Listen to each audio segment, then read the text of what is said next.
So I'll separate this out into a very short but separate let's build.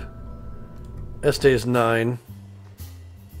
Actually, I'll keep it as part of the episode. No, this needs to be a separate let's build.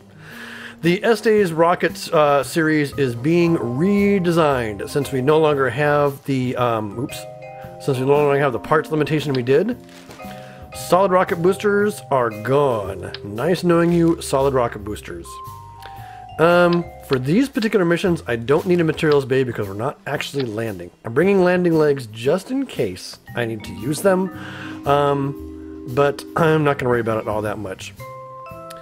So what we're going to do is this thing's actually going to get considerably more streamlined and efficient now.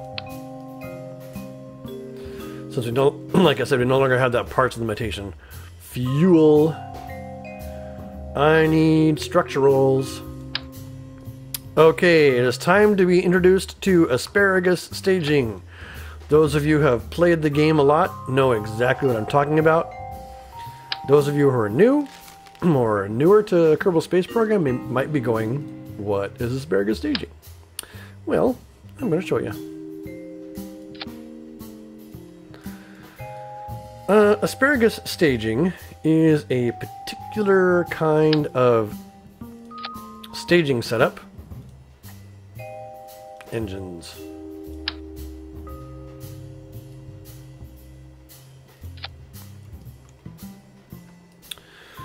Whereby your ship goes through a number of liquid fuel and rocket booster stages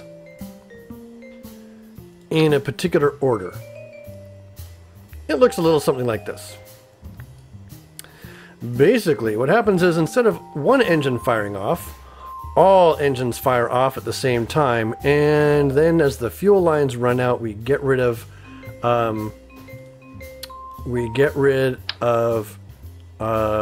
rocket fuel as needed. So what we're going to do is we're going to wire up the fuel lines now. Excuse me, I had to clear my throat. Okay, so I'm going to zoom right in here. This fuel line connects directly to the bottom fuel stage. Right? And this fuel line connects to this here stage, and this fuel line connects to this here stage. And for stability, do we have structural duct tape? Yes, we do. No longer limited on parts, so I can actually make these things super stable just by tacking some of these struts on.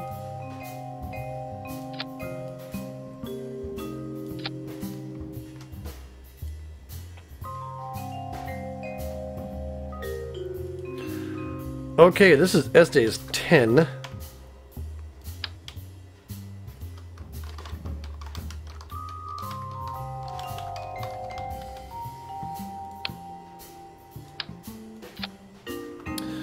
So now what we've got is basically I need to make sure I have all my staging set up correctly. So all the rocket motors are going to go off at the same time.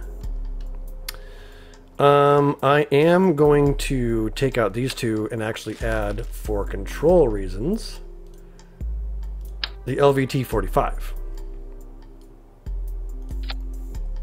Okay. That gives us gimbal and all that good stuff. Alright, now. So I just need to make sure that I'm getting rid of stages in the correct order here. That stage. And then that stage. And that stage. So let's zoom in, take a look. With this fuel line setup, what's going to happen is that this tank is going to be the one to empty out first. It'll be the very first one. So we get rid of it first. And then that gets rid of all that dead weight, and our delta V kind of, simplistically, it seems like our delta V resets. And then this one is also dumping fuel over here at the same time, so when it runs out of juice, then we'll get rid of it as well. And lastly, this one's feeding fuel into the center, and we get rid of that at the end. And then we're basically up onto, just this stage, and we have this Minimus lander stage up top, and then of course our recovery stage.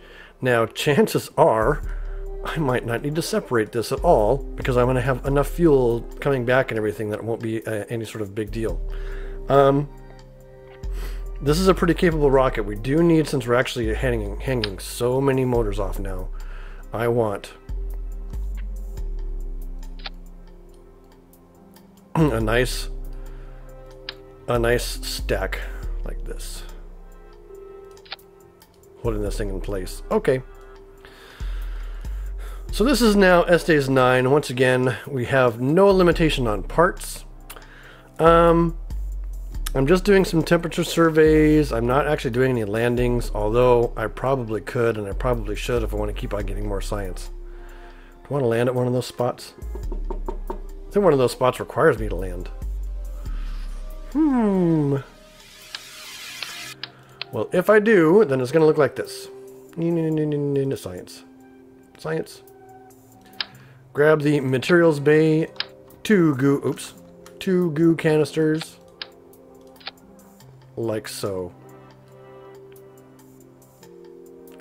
So this setup is actually much more efficient than using the solid rocket boosters. It's also more expensive. It's only 33,000 funds to launch, but that should give us no problems whatsoever, except for I gotta make sure my staging is once again correct and accurate, which it's not.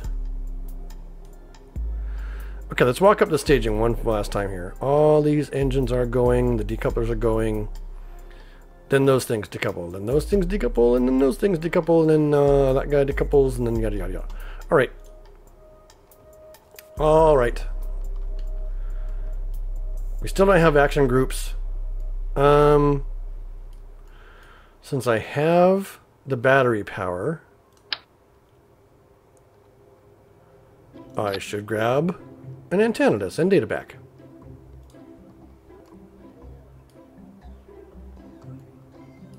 Yep. That's going to be it for S-Days 10. Back to the episode. In 3, 2, 1, launch. Straight up, very fast. We're going to back the throttle way down here because we don't want to be going faster than terminal velocity, which under 2,000 meters is 100 meters per second, by the way. So we're going to keep it right about there.